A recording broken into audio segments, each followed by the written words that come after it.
শোনো, দুনিয়ার জীবন কিন্তু একটা ধোঁকা। একটা কি? আপনার সন্তান আপনার জন্য ধোঁকা, স্ত্রী ধোঁকা, টাকা পয়সা, ক্ষমতা, প্রভাব, প্রতিপত্তি সবগুলো আল্লাহ বলেন ধোঁকা। বিশ্বাস যদি না হয়, মিথ্যায় চোখ বন্ধ করে দেখেন এগুলো কেমন ধোঁকা। আল্লাহ এই ধোঁকাটা এখনই আমাকে বোঝার তৌফিক দিন। ও বগুড়াবাসী, এটা যত তাড়াতাড়ি বুঝতে পারবেন তত তাড়াতাড়ি আপনার কল্যাণ হবে।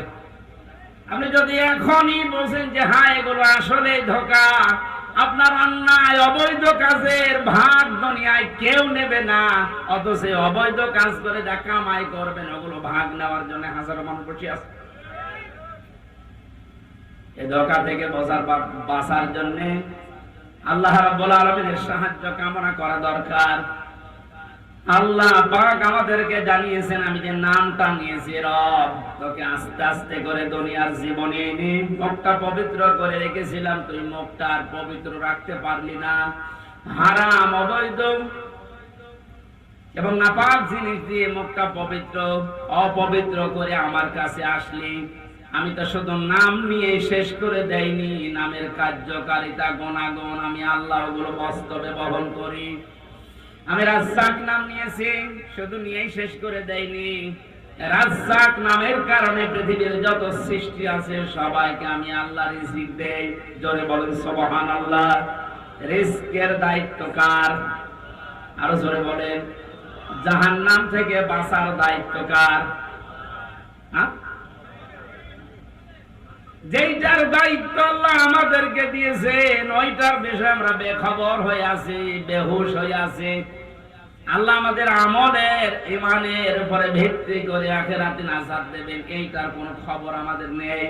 অথচ সেইটার দায়িত্ব আল্লাহ নিজের হাতে নিয়েছেন, ওইটা নিয়ে পেরেশান হয়ে আজ হাজারো মানুষ জাহান্নামের টিকিট কেটে বিদায় নিচ্ছে। আল্লাহ মাতাওয়াল গরুরটা একটু বসার তৌফিক আমাদেরকে দাও না, বলেন আমিন। এজন্য এমন আল্লাহর উপর আমরা ঈমান এনেছি যার অস্তিত্ব আছে, যার নাম আছে, আর প্রতিটি নামের গুণাগুণ আছে, কার্যকারিতা আছে। তিনি হুকুম দিয়েছেন, তিনি আরকান দিয়েছেন। এগুলো যারা বিশ্বাস করে বাস্তব জীবনে মানতে পারে, এই মানুষগুলোই আসল নেকির কাজে আছে। ওয়াল ইয়াউমিল আখির, কিয়ামতের ময়দানের বিশ্বাস দৃঢ় থাকা লাগবে। কিসের বিশ্বাস? জন্মের পর থেকে আমার মনে হয় আমরা এই শব্দের সাথে পরিচিত যে কিয়ামত হবে, কিয়ামতে জবাব দেওয়া লাগবে। এটা যে নেকির কাজ, এটা যারা বিশ্বাস করেছিল তাদের জীবনের দিকে আপনি তাকান। আল্লাহ ঘটনাগুলো এমনি খেলা করার জন্য শুনিয়েছেন তা না। খলিফাতুল মুসলিমিন হযরত ওমর, এই যে হিসাব, এটা বিচার, এটা যে কি জিনিস আমরা এখনো অনেকে টের পাই না। উনি বিশ্বাস করেছিলেন যে বিচার হবে, হিসাব দেওয়া লাগবে। সন্তানটা ভর্তি করে দিলেন মাদ্রাসায়। হযরতে আব্দুল্লাহ, ওই একই জায়গায় হুসাইন হযরতে আলীর সন্তান লেখাপড়া করত। হযরতে হুসাইন রাদিয়াল্লাহু তাআলা আনহু বারবার কলম ফেলে দিচ্ছিলেন, আব্দুল্লাহকে বলেন তুলে দাও।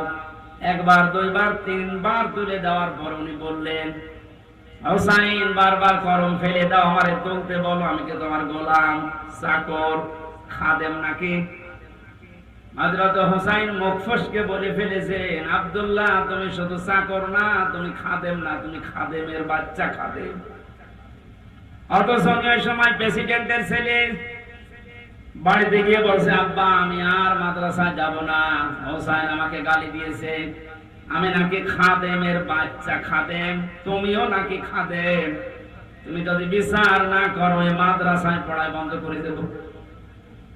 খলিফাতুল মুসলিমিন হযরত ওমর বললেন, সন্তান এখন না, বিচার জমার দিন নামাজের সময় করব। খুতবা দিচ্ছিলেন, ডাক দিয়ে বললেন, হুসাইন এখানে আসো। বলে হ্যাঁ। সামনে আসো।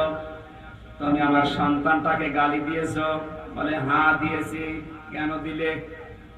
ইমাম হুসাইন ডাক দিলেন, খলিফা বুকে হাত দিয়ে বলেন তো, আপনি কি আমার নানার খাদেম ছিলেন না? আমি তো দেখেছি আপনি আমার নানার খেদমত করছেন। খাদেমের ছেলেকে খাদেমের বাচ্চা বলেছি, অসুবিধা কি? হযরত ওমর কেঁদে ফেললেন, ডাক দিয়ে বলে, হুসাইন আমি তো এভাবে কোনোদিন ভাবি নাই, তুমি শব্দটা লিখে দিতে পারবে? কাগজ কলম নিয়ে আসেন। খেজুরের পাতা নিয়ে এসেছে, লিখে দিলেন, হুসাইন আমি নিজে আলীর সন্তান হয়ে বলছি, ওমর আমার নানার খাদেম ছিল, আমি দেখেছি, সই করে দিলাম। হযরতে ওমর রাদিয়াল্লাহু তাআলা আনহু কাগজটা হাতে নিয়ে চমা খেলেন, সাহাবীদেরকে বললেন, নবীর সাহাবীরা বিচার হয়ে গেছে।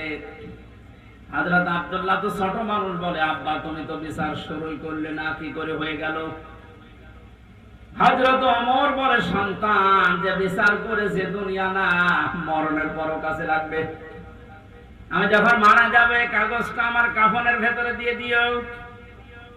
কিয়ামতের ওই কঠিন ময়দানে মহান আল্লাহ যখন আমার জীবনের হিসাব আরম্ভ করবে, কিছুই যদি কবুল না হয়, কাগজটা আল্লাহকে দেখাতে পারবো, রব্বুল আলামিন তোমার নবীর নাতি লিখে দিয়েছে আমি নাকি নবীর খাদেম ছিলাম, এবছর আমার আজকে মাফ করে দাও।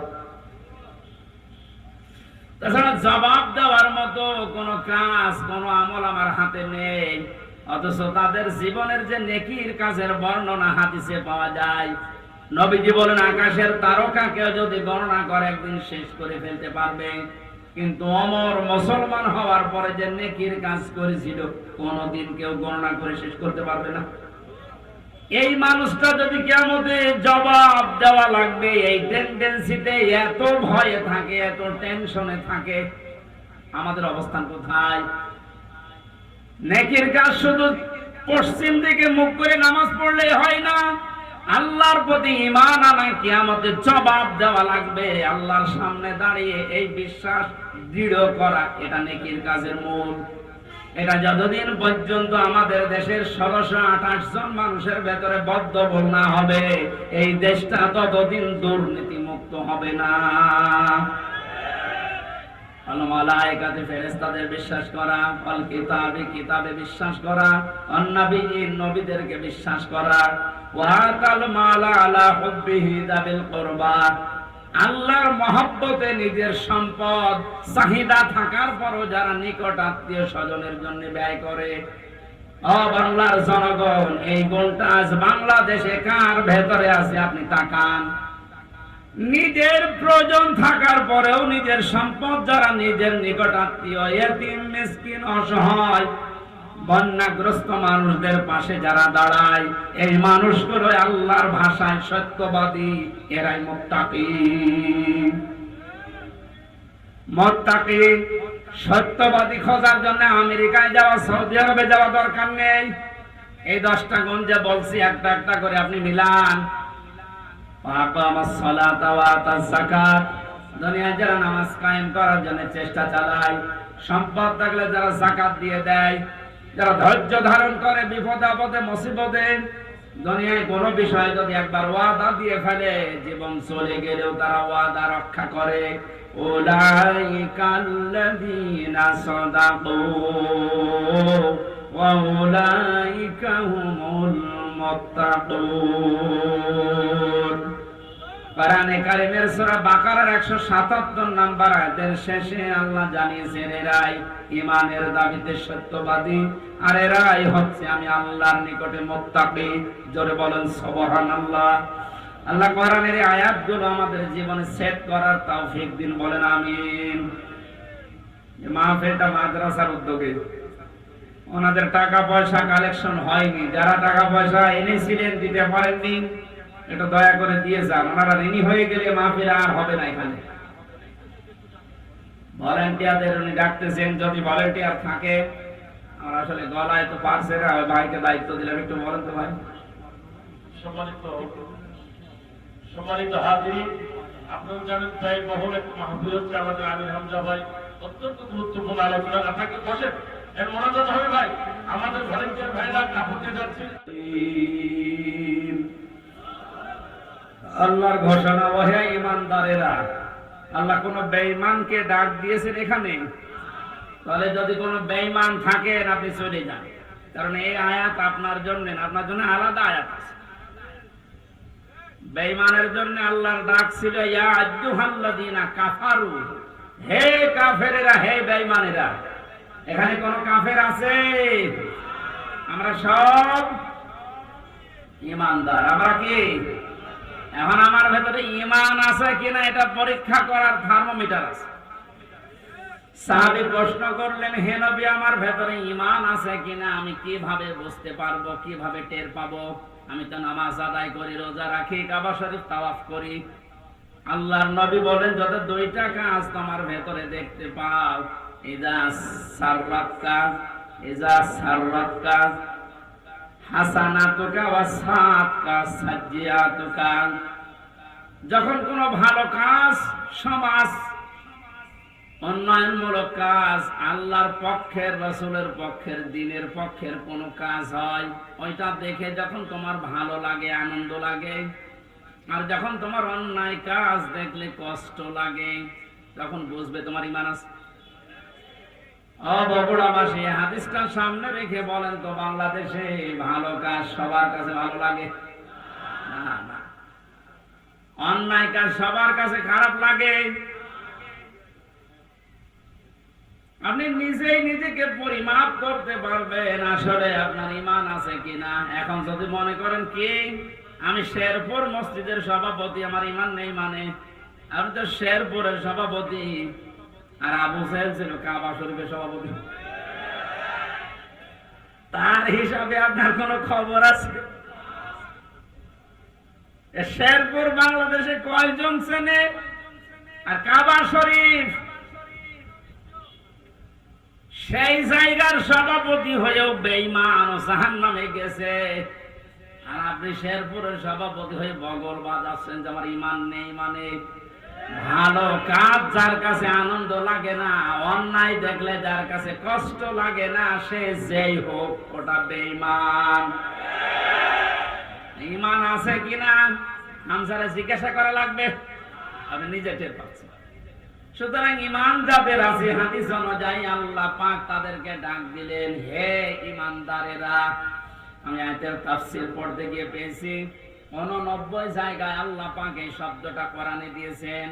আর যখনই ঈমানদারকে তিনি ডাক দেন, তখন তার কুদরতি হাত এভাবে উঁচা করে ডাকেন, ইয়া আইয়ুহাল্লাযীনা আমানু। জোরে বলেন আল্লাহু আকবার। 89 জায়গায় আল্লাহ ডাক দিয়েছেন, তার ভেতরে এইটা একটা, ইত্তাকুল্লাহ, আমি আল্লাহকে ভয় করো, আকুনু মা'আস সাদিকিন, আর সত্যবাদী যারা তাদের সঙ্গে থাকো। এই আয়াতের নির্দেশ দুইটা। কয়টা? আল্লাহকে ভয় করো, সত্যবাদী যারা আছে তাদের সাথে থাকো। বোঝা হয়ে গেছে না? আল্লাহুম্মা আমিন। না মানে আপনি বলছেন বোঝা হয়ে গেছে। এবার আসেন তো এই দুইটা শব্দের ব্যাখ্যায় যায়। কোন আয়াত থেকে যদি কেউ তাফসীর শুনতে চায়, করতে চায়, তাফসীরে মাযহারি আল্লামা সানাউল্লাহ পানিপতি রাহমাতুল্লাহ আলাইহি লিখেছেন, কেউ যদি কোরআনে কারীমের কোন আয়াত থেকে কথা শুনতে চায়, কমপক্ষে 5টা বিষয় থেকে তাকে আগে কথা শোনা লাগবে। 1 নম্বরে শুদ্ধ তেলাওয়াত, যেটা করলাম। 2 নম্বরে যে যেই ভাষায় কথা বলে ওই ভাষায়, মাতৃভাষায় অর্থ, এটা শুনলাম। 3 নম্বরে ওই আয়াতের ঐতিহাসিক প্রেক্ষাপট, শানে নজুল যেটা বলা হয়, ব্যাকগ্রাউন্ড, এটা আমি বলবো এখন। 4 নম্বরে আয়াতের বাস্তব শিক্ষা দেওয়া লাগবে। ওই মান ধারণা বলে কি হয়েছে গুলো বাদ দে, এখন বাস্তবতা অনুযায়ী আয়াত আমাদেরকে কি দিতে চায়, এই শিক্ষাগুলো জনগণের সামনে দেওয়া লাগবে। 5 নম্বরে আয়াত থেকে যে শিক্ষাগুলো পাবে ওইগুলো নিয়ে বাড়ি যে আমল করবে। আমরা 2টা করে ফেলেছি, শুদ্ধ তেলাওয়াত আর মাতৃভাষায় অর্থ। যেটা সূরা তাওবার আয়াত, কোন সূরা বলেন বলেন? 129টা আয়াত আছে, মাত্র একটা আয়াত পড়েছি, 119 নম্বর আয়াত। তাওবা শব্দের শাব্দিক অর্থ আমরা অনেকেই মনে করি তাওবা মানে আস্তাগফিরুল্লাহ রাব্বি মিন কুল্লি যামবি ওয়া আতুবু ইলাইহি, হয়ে গেল। তাওবা আর ইস্তিগফার এই দুইটা কিন্তু এক না, এই দুইটা শব্দ আলাদা, মাসদারও আলাদা। কথা বুঝতেছেন? তাওবা আর ইস্তিগফার কেউ যদি ইস্তেগফার করতে চায় সব সময় আপনি করতে পারবেন, কিন্তু তাওবা আস্তাগফিরুল্লাহ আস্তাগফিরুল্লাহ আস্তাগফিরুল্লাহ বললেই তাওবা হয় না। তাওবা করার জন্য কমপক্ষে মানুষের জীবনে 3টা বিষয় মানা লাগে। ইস্তেগফার আর তাওবার ভেতরে পার্থক্য এই, কোন মানুষ যদি তাওবা করে ওর পেছনের অপরাধগুলো শুধু আল্লাহ মাফ করে দেয় না, ওই পোড়া জায়গাটা আল্লাহ নেকি দিয়ে ভরাট করে দেন।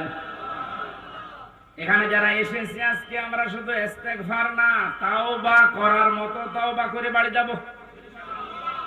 পেছনের অপরাধগুলো শুধু যেন মাফ হয়ে না যায়, ওই জায়গাটা যেন আল্লাহ নেকি দিয়ে ভরাট করে দেয়। বলেন আমিন। 1 নম্বরে যদি তাওবা কেউ করতে চায় তাকে বলা লাগবে, আল্লাহ আমি অপরাধী, আমি। এই স্বীকৃতিটা এই পৃথিবীতে মানুষ দিতে চায় না। দেখবেন এই দেশে হাতে নাতে ধরা পড়ার পর অস্বীকার করে না, না তদন্ত করা লাগবে। তদন্ত 7 দিন সময় দিয়েছে যাদেরকে, ওদেরকে মাল মশলা মেরে ওর মুখ বন্ধ করে দেয়। আপনি যদি সত্যি তাওবা করতে চান, সে যে কোনো বিষয়ে আপনাকে প্রথমে স্বীকৃতি দেওয়া লাগবে। ওই অপরাধের জন্য, ওই গুনার জন্য স্বীকার করা লাগবে যে হ্যাঁ আমি এই কাজ করেছি, আমি অপরাধী। এখন প্রশ্ন হচ্ছে আপনি স্বীকার করবেন কার কাছে? না না, আপনি শুনছেন না। অপরাধ করেছেন যার কাছে, স্বীকার করবেন তার কাছে। আপনি বিনা কারণে আমার মুখের উপর একটা থাপ্পড় দিলেন আর কাবা শরীফের গিলাফ ধরে বলছেন আস্তাগফিরুল্লাহ, হে আল্লাহ আমারে মাফ করে দাও, কিয়ামতের আগে মাফ পাবেন না। কারণ আপনি তো আল্লাহর গালে থাপ্পড় দেননি, দিয়েছেন আমার গালে। আগে আমার কাছে স্বীকার করেন যে হামজা ভুল হয়ে গেছে। হ্যাঁ, স্বীকার করার সময় আবার অনুশোচনা লাগবে, অনুতপ্ত হওয়া লাগবে।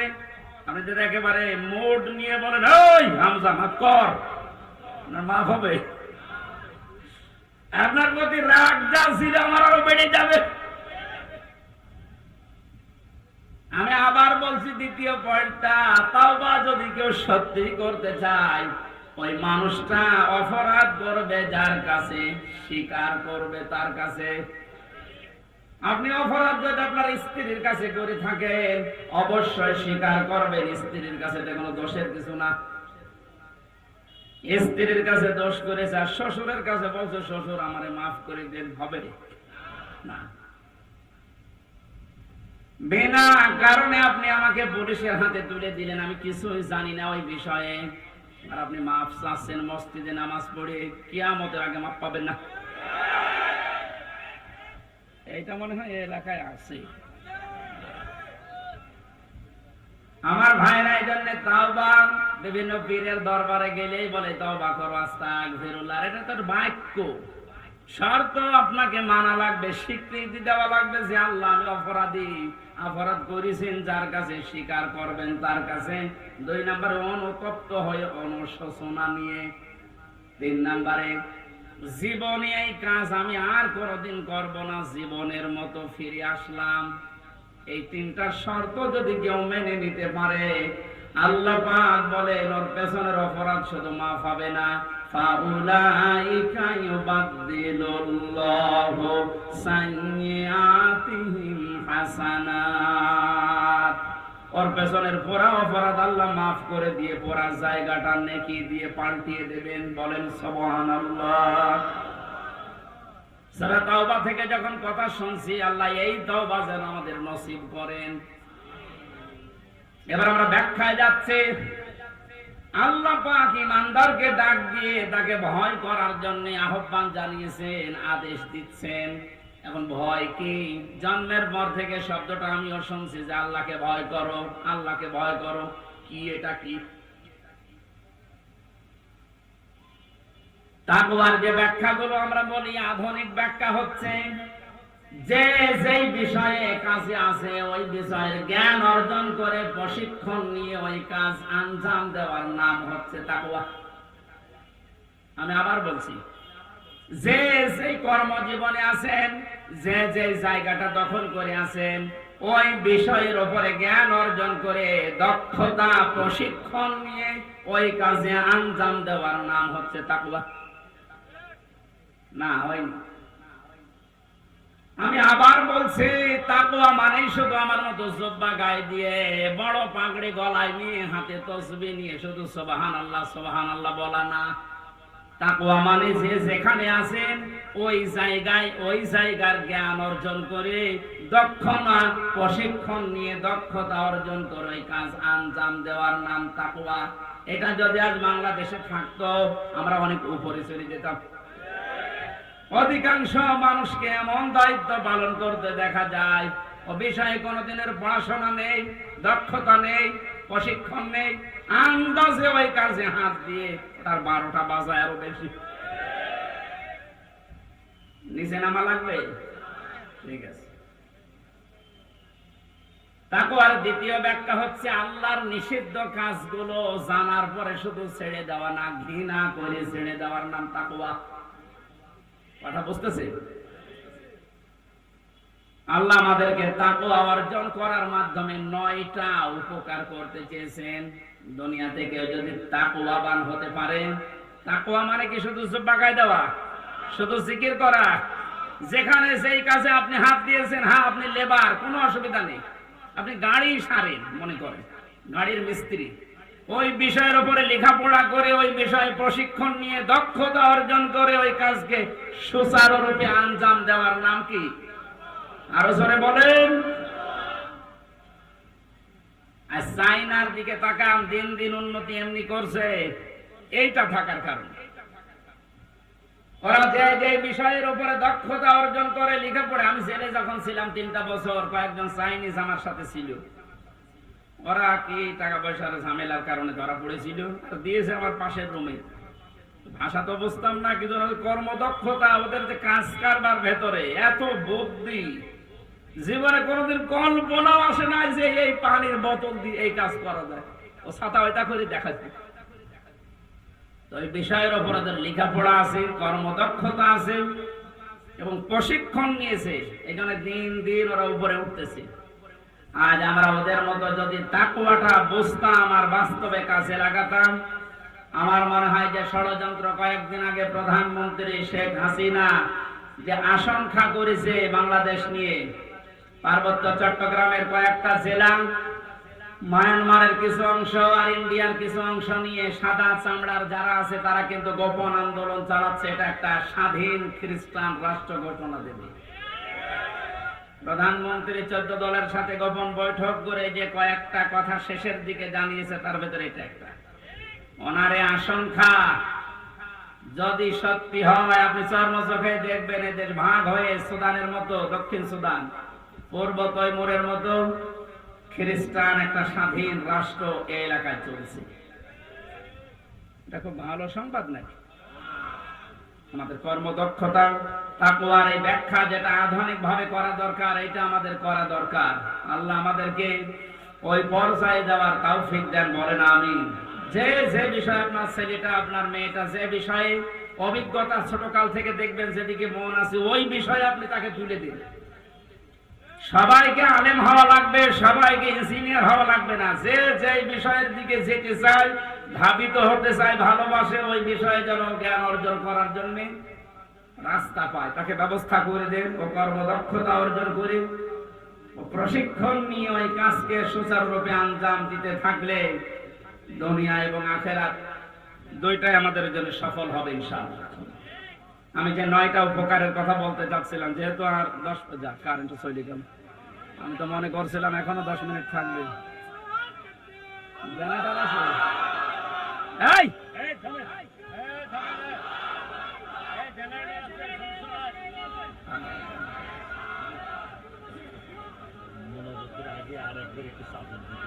বারবার ঝামেলা করা বলছে, কিন্তু একবার এতক্ষণ সময় নিলেন আবার। সুবহানাল্লাহ আলহামদুলিল্লাহ লা ইলাহা ইল্লাল্লাহ সুবহানাল্লাহ ইল্লাল্লাহ আলহামদুলিল্লাহ লা ইলাহা ইল্লাল্লাহ লা ইলাহা ইল্লাল্লাহ মুহাম্মাদুর রাসূলুল্লাহ আল্লাহুম্মা সাল্লি আলা সাইয়্যিদিনা মাওলানা মুহাম্মাদ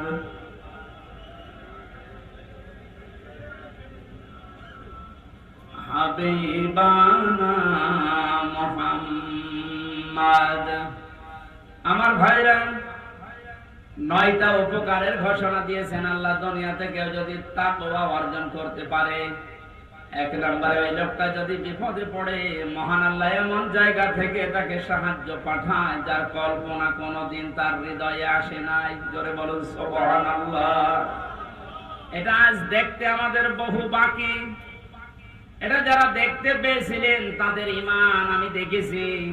এই মানুষগুলোর ঈমান পাথরের চাইতেও শক্ত ছিল। সত্যিই যারা তাকওয়া অর্জন করতে পেরেছে দুনিয়াতে, ওই মানুষগুলোর কাছে দুনিয়া আল্লাহ এমন তুচ্ছ বানিয়ে দিয়েছে, তামাম দুনিয়াটা একটা ডিমের চাইতেও তাদের কাছে কম দামি মনে হতো। আমরা আসলে তাকওয়া অর্জন করে আল্লাহর এই 9টা যে উপকারের কথা, সাহায্যের কথা, এটা পাচ্ছি না, কারণ আমাদের তাকওয়া নেই।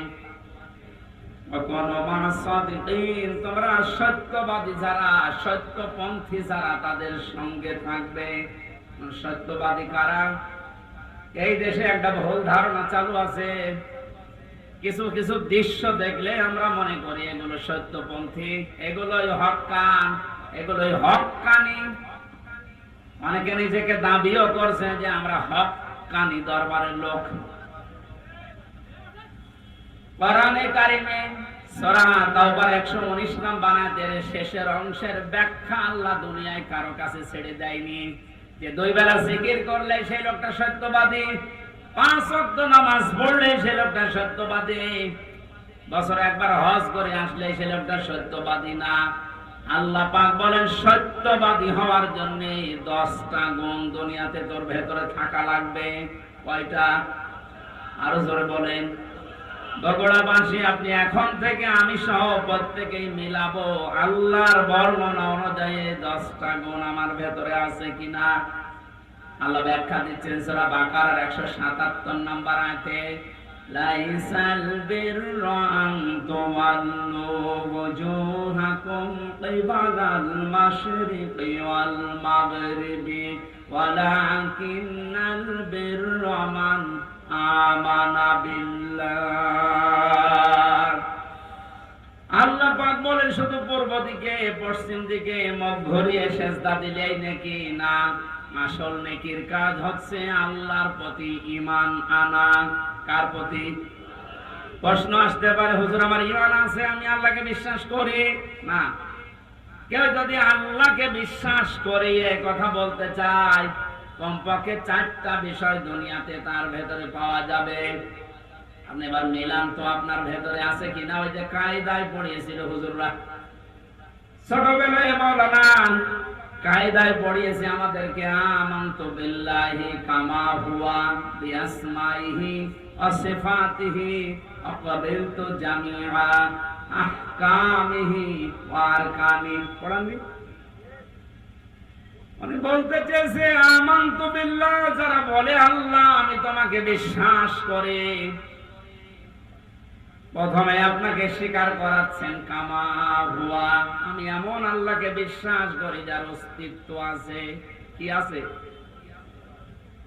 পৃথিবীর অন্যান্য ধর্মের লোকদের সাথে আমাদের মিল নেই, এই কারণে আমরা এমন আল্লাহকে বিশ্বাস করি যার অস্তিত্ব আছে, যার নাম আছে বিআসমাইহি, শুধু নাম না, তার নামের গুণাগুণ আছে, কার্যকারিতা আছে।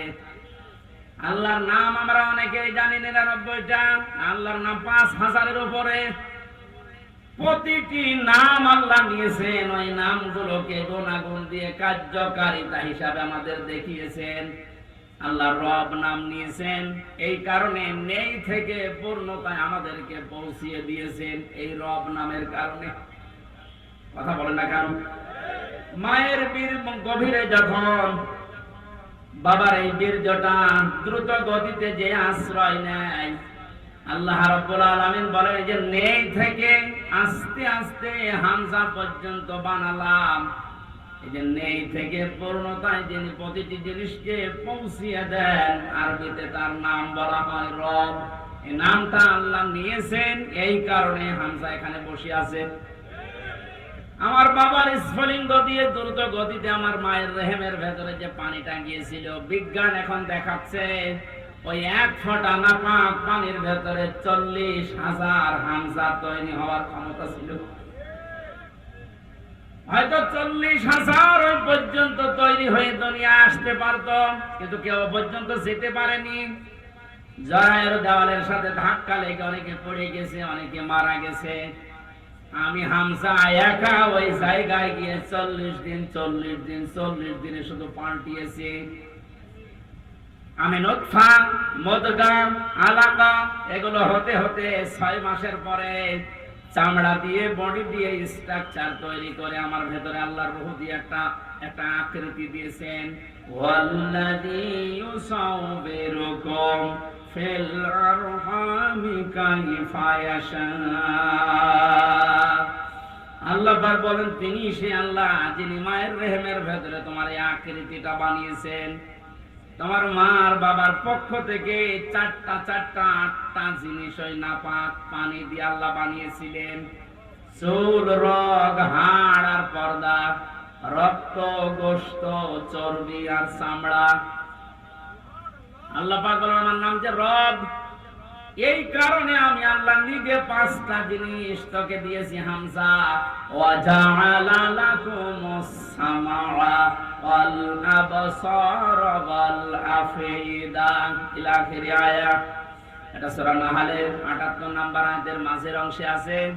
আল্লাহ পাক বলেন শ্রবণ শক্তি, দর্শন শক্তি, বাক শক্তি, আকেল শক্তি আর ঘ্রাণ শক্তি, এই 5টা জিনিস আমি আল্লাহ আমার রব নামের কারণে তোকে দিয়েছি। 8, 5, 13টা জিনিস যখন এক হয়, ছেলে হবে না মেয়ে হবে, আকারটা আমি আল্লাহর সিদ্ধান্ত অনুযায়ী তৈরি হয়। তাহলে ছেলে হয় মেয়ে হয়নি যারা মন খারাপ করি, এটা মন খারাপের বিষয় না, এই সিদ্ধান্ত কার? আমার বর। বলেন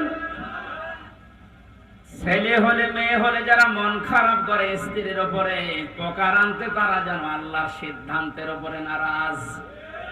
আমি সহ যারা জাহিলিয়াতে আছি আল্লাহ তাদেরকে যেন মুক্তি করেন, বলেন আমিন। ছেলে হোক মেয়ে হোক, কারো দোষ আছে? স্বামীর দোষ আছে?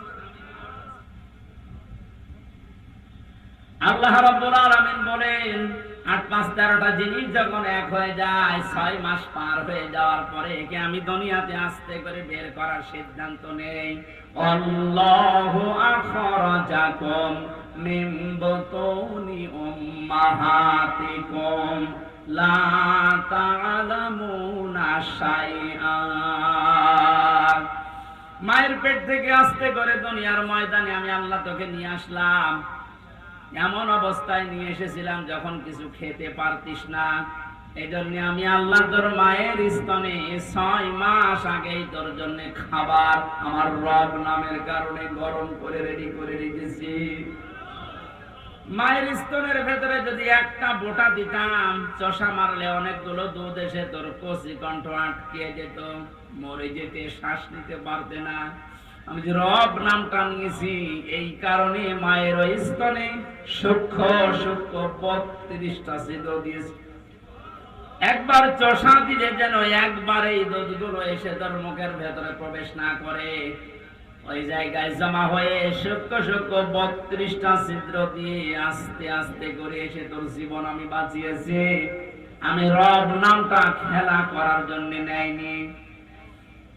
মুখটা নাপাক করে না, মায়ের পেটের ভেতরে নাভির ভেতর দিয়ে খাবার পাস করে দিয়ে তোর মুখটা পবিত্র রেখেছিলাম। অথচ দুনিয়ায় আসার পরে আমি তোর দিকে তাকিয়ে দেখি এই মুখের ভেতরে কত হারাম, অপবিত্র, নাপাক জিনিস দিয়ে ভর্তি করিস। কথা বলা ঠিক কিনা? আপনি কি মনে করেন শুধুমাত্র কুকুরের পায়খানা, মানুষের পায়খানা, শুকুরের গোশত খাওয়ায় হারাম?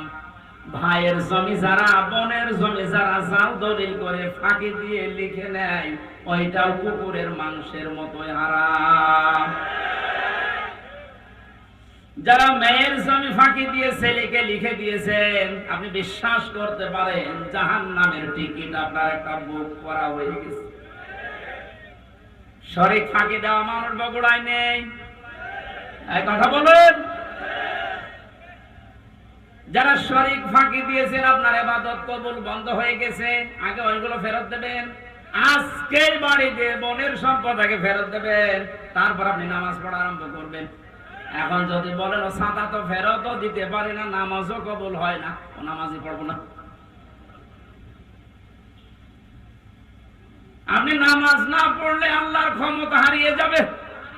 বলুন, নিজের কপালের নিচে আপনি আঘাত করছেন, নিজের পায়ের নিচে কোড়াল মারছেন, এই সময়টা আর দুনিয়ায় ফেরত পাবেন না। আমার এখন 32 বছর বয়স, আমি কি জীবনে ইচ্ছা করলে আর 12 বছরে ফিরে যেতে পারবো? আজকের মাহফিলের প্রধান অতিথি, ওনার বয়স মনে করেন এখন 60 বছর। কিয়ামত পর্যন্ত যদি চেষ্টা করে 12 বছরে ফিরে যেতে পারবে। যে সময়টা পার করে ফেলেছি আর কোনোদিন ফেরত পাবেন না। সুতরাং এইটাই আমাদের হায়াতের আসল জীবন। এইটার জন্য আল্লাহ একটা কসম দিয়েছেন, ওয়ালা আসরি ইন্নাল ইনসানা লাফি খুস। আল্লাহ বলেন তোর হায়াতের কসম, তোর হায়াতের কসম, সময়ের কসম, সাবধান, জীবনটা হেলায় খেলায় নষ্ট করে ধ্বংস করে দিও না। পেছনের দিকে তাকাও আর ভাবো, এই সময়টা যেহেতু আর ফেরত আসছে না, সামনে যতটুকু হায়াত আছে এটা আমার কাছে একটা নিয়ামত। এটা কি?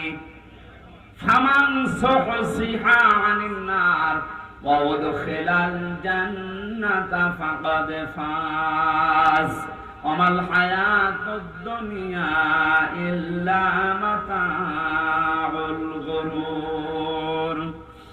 আল্লাহ রাব্বুল আলামিন বলেন, হে করে শোনো, দুনিয়ার জীবন কিন্তু একটা ধোঁকা। একটা কি? আপনার সন্তান আপনার জন্য ধোঁকা, স্ত্রী ধোঁকা, টাকা পয়সা, ক্ষমতা, প্রভাব, প্রতিপত্তি, সবগুলো আল্লাহ বলেন ধোঁকা। বিশ্বাস যদি না হয়, মিথ্যায় চোখ বন্ধ করে দেখেন এগুলো কেমন ধোঁকা। আল্লাহ এই ধোঁকাটা এখনই আমাকে বোঝার তৌফিক দিন। ও বগুড়াবাসী, এটা যত তাড়াতাড়ি বুঝতে পারবেন তত তাড়াতাড়ি আপনার কল্যাণ হবে। আপনি যদি এখনই বোঝেন যে হ্যাঁ এগুলো আসলে ধোঁকা, আপনার অন্যায় অবৈধ কাজের ভাগ দুনিয়ায় কেউ নেবে না, অথচ অবৈধ কাজ করে যা কামাই করবেন ওগুলো ভাগ নেওয়ার জন্য হাজারো মানুষ বসে আছে। এই ধোঁকা থেকে বাঁচার জন্য আল্লাহ রাব্বুল আলামিনের সাহায্য কামনা করা দরকার। আল্লাহ পাক আমাদেরকে জানিয়েছেন, আমি যে নামটা নিয়েছি রব, তোকে আস্তে আস্তে করে দুনিয়ার জীবনে এনে মুখটা পবিত্র করে রেখেছিলাম, তুই মুখটা আর পবিত্র রাখতে পারলি না। হারাম, অবৈধ এবং নাপাক জিনিস দিয়ে মুখটা অপবিত্র করে আমার কাছে আসলি। আমি তো শুধু নাম নিয়ে শেষ করে দেইনি, নামের কার্যকারিতা, গুণাগুণ আমি আল্লাহ ওগুলো বাস্তবে বহন করি। আমি রাজ্জাক নাম নিয়েছি, শুধু নিয়েই শেষ করে দেইনি। রাজ্জাক নামের কারণে পৃথিবীর যত সৃষ্টি আছে সবাইকে আমি আল্লাহ রিজিক দেই। জোরে বলেন সুবহানাল্লাহ। রিজকের দায়িত্ব কার? আরো জোরে বলেন। জাহান্নাম থেকে বাঁচার দায়িত্ব কার? যেইটার দায়িত্ব আল্লাহ আমাদেরকে দিয়েছেন ওইটার বিষয়ে আমরা বেখবর হয়ে আছি, বেহুশ হয়ে আছি। আল্লাহ আমাদের আমলের, ইমানের উপরে ভিত্তি করে আখিরাতে নাজাত দেবেন, এইটার কোনো খবর আমাদের নেই। অথচ যেটার দায়িত্ব আল্লাহ নিজের হাতে নিয়েছেন ওইটা নিয়ে পেরেশান হয়ে আজ হাজারো মানুষ জাহান্নামের টিকিট কেটে বিদায় নিচ্ছে। আল্লাহ মাতাওয়াল গরুরটা একটু বসার তৌফিক আমাদেরকে দাও না, বলেন আমিন। এখানে এমন আল্লাহর উপর আমরা ঈমান এনেছি যার অস্তিত্ব আছে, যার নাম আছে, প্রতিটি নামের গুণাগুণ আছে, কার্যকারিতা আছে। তিনি হুকুম দিয়েছেন, তিনি আরকান দিয়েছেন, এগুলো যারা বিশ্বাস করে বাস্তব জীবনে মানতে পারে, এই মানুষগুলোই আসল নেকির কাজে আছে। ওয়াল ইয়াউমিল আখির, কিয়ামতের ময়দানের বিশ্বাস দৃঢ় থাকা লাগবে। কিসের বিশ্বাস? জন্মের পর থেকে আমার মনে হয় আমরা এই শব্দের সাথে পরিচিত যে কিয়ামত হবে, কিয়ামতে জবাব দেওয়া লাগবে। এটা যে নেকির কাজ, এটা যারা বিশ্বাস করেছিল তাদের জীবনের দিকে আপনি তাকান। আল্লাহ ঘটনাগুলো এমনি খেলা করার জন্য শুনিয়েছেন তা না। খলিফাতুল মুসলিমিন হযরত ওমর, এই যে হিসাব, এটা বিচার, এটা যে কি জিনিস আমরা এখন অনেকে টের পাই না। উনি বিশ্বাস করেছিলেন যে বিচার হবে, হিসাব দেওয়া লাগবে। সন্তানটা ভর্তি করে দিলেন মাদ্রাসায়। হযরতে আব্দুল্লাহ, ওই একই জায়গায় হুসাইন হযরতে আলীর সন্তান লেখাপড়া করত। হযরতে হুসাইন রাদিয়াল্লাহু তাআলা আনহু বারবার কলম ফেলে দিচ্ছিলেন, আব্দুল্লাহকে বলেন তুলে দাও। একবার, দুইবার, তিনবার তুলে দেওয়ার পর উনি বললেন, হুসাইন বারবার কলম ফেলে দাও, আমারে তুলতে বলো, আমি কি তোমার গোলাম, চাকর, খাদেম নাকি? হযরত হুসাইন মুখ ফসকে বলে ফেলেছেন, আব্দুল্লাহ তুমি শুধু চাকর না, তুমি খাদেম না, তুমি খাদেমের বাচ্চা খাদেম। অথচ ওই সময় প্রেসিডেন্টের ছেলে বাড়িতে গিয়ে বলছে, আব্বা আমি আর মাদ্রাসায় যাব না, হুসাইন আমাকে গালি দিয়েছে, আমি নাকি খাদেমের বাচ্চা খাদেম, তুমিও নাকি খাদেম, তুমি যদি বিচার না করো এই মাদ্রাসায় পড়াই বন্ধ করে দেব। খলিফাতুল মুসলিমিন হযরত ওমর বললেন, সন্তান এখন না, বিচার জমার দিন নামাজের সময় করব। খুতবা দিচ্ছিলেন, ডাক দিয়ে বললেন, হুসাইন এখানে আসো। বলে হ্যাঁ। সামনে আসো। তুমি আমার সন্তানটাকে গালি দিয়েছো? বলে হ্যাঁ দিয়েছি। কেন দিলে? ইমাম হুসাইন ডাক দিলেন, খলিফা বুকে হাত দিয়ে বলেন তো, আপনি কি আমার নানার খাদেম ছিলেন না? আমি তো দেখেছি আপনি আমার নানার খেদমত করছেন। খাদেমের ছেলেকে খাদেমের বাচ্চা বলেছি, অসুবিধা কি? হযরত ওমর কেঁদে ফেললেন। ডাক দিয়ে বলে, হুসাইন আমি তো এভাবে কোনোদিন ভাবি নাই, তুমি শব্দটা লিখে দিতে পারবে? কাগজ কলম নিয়ে আসেন। খেজুরের পাতা নিয়ে এসেছে, লিখে দিলেন, হুসাইন আমি নিতে আলীর সন্তান হয়ে বলছি, ওমর আমার নানার খাদেম ছিল, আমি দেখেছি। সই করে দিলাম। হযরতে ওমর রাদিয়াল্লাহু তাআলা আনহু কাগজটা হাতে নিয়ে চমা খেলেন। সাহাবীদেরকে বললেন, নবীর সাহাবীরা বিচার হয়ে গেছে। হযরত আব্দুল্লাহ তো ছোট মানুষ, বলে আব্বা তুমি তো বিচার শুরুই করলে না, কি করে হয়ে গেল? হযরত ওমর বলে, সন্তান যে বিচার করেছে দুনিয়া না, মরণের পরও কাছে রাখবে। আমি যখন মারা যাবে কাগজটা আমার কাফনের ভেতরে দিয়ে দিও। কিয়ামতের ওই কঠিন ময়দানে মহান আল্লাহ যখন আমার জীবনের হিসাব আরম্ভ করবে, কিছুই যদি কবুল না হয়, কাগজটা আল্লাহকে দেখাতে পারবো, রব্বুল আলামিন তোমার নবীর নাতি লিখে দিয়েছে আমি নাকি নবীর খাদেম ছিলাম, এবছর আমার আজকে মাফ করে দাও। তাছাড়া জবাব দেওয়ার মতো কোন কাজ, কোন আমল আমার হাতে নেই। অথচ তাদের জীবনের যে নেকির কাজের বর্ণনা হাদিসে পাওয়া যায়। নবীজি বলেন, আকাশের তারকাকেও যদি গণনা করে একদিন শেষ করে ফেলতে পারবে, কিন্তু ওমর মুসলমান হওয়ার পরে যে নেকির কাজ করেছিল কোনদিন কেউ গণনা করে শেষ করতে পারবে না। এই মানুষটা যদি কিয়ামতে জবাব দেওয়া লাগবে, এই টেন্ডেন্সিতে এত ভয়ে থাকে, এত টেনশনে থাকে, আমাদের অবস্থান কোথায়? নেকির কাজ শুধু পশ্চিম দিকে মুখ করে নামাজ পড়লেই হয় না, আল্লাহর প্রতি ঈমান আনা, কিয়ামতে জবাব দেওয়া লাগবে, আল্লাহর সামনে দাঁড়িয়ে এই বিশ্বাস দৃঢ় করা, এটা নেকির কাজের মূল। এটা যতদিন পর্যন্ত আমাদের দেশের ১৬২৮ জন মানুষের ভেতরে বদ্ধমূল না হবে, এই দেশটা ততদিন দুর্নীতি মুক্ত হবে না।